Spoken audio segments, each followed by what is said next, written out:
L'organisation des Saguenay-Chicoutimi a octroyé une prolongation de contrat à son entraîneur-chef et directeur général Yannick Jean. On parle d'une prolongation de contrat de 4 ans qui va débuter dès la fin de la saison 2025-2026. Une décision qui fait l'unanimité. Pour nous, c'était un no-brainer, dans le fond. Yannick, c'est la représentation des valeurs de l'équipe. C'est l'image de l'organisation. Pour moi, je l'ai dit, c'est un privilège. C'est aussi un plaisir là, de pouvoir être avec les Saguenay. Il a pris sa décision en disant qu'il était intéressé à continuer ici. Donc, on s'est assis, puis ça a été très, très facile de s'entendre pour un contrat d'une durée de 4 ans. C'était comme un rêve d'enfance, un petit peu, en suivant les Saguenay, de dire oui, un jour, je veux jouer ici. Puis, c'était clair dans ma tête lorsque j'ai joué que je voulais coacher un jour.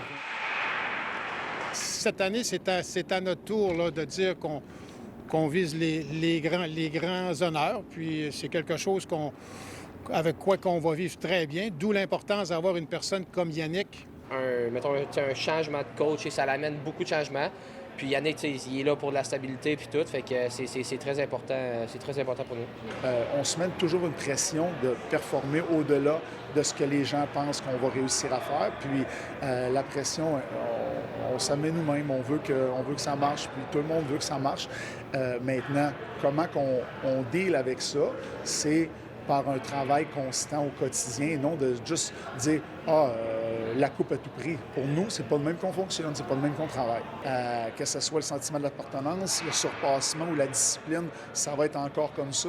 Si tu veux jouer pour les Saguenayens, c'est ce qu'il faut que tu reflètes en tant que valeur. Nous autres, les Saguenayens, qu'est-ce qu'on a toujours voulu? C'était que les études soient aussi importantes que ce qui se passe au niveau hockey. Puis Yannick, là-dessus, est une personne qui est d'accord avec ça, puis c'est lui qui le véhicule le plus. La saison des Sags débute sur la route ce vendredi. Il va falloir attendre jusqu'au 17 octobre pour les voir au Centre Georges Vizina. C'est en raison des rénovations de l'amphithéâtre. On va y jeter un coup d'œil, justement. Puis, il n'y a aucun problème. Tout va être prêt pour le 17 octobre. Présentement, ils sont en train de faire l'installation des bandes et des billes vitrées.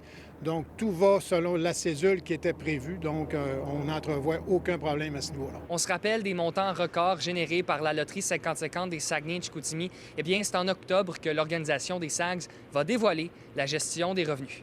À Saguenay, Étienne Ouellette pour Nouveau Info.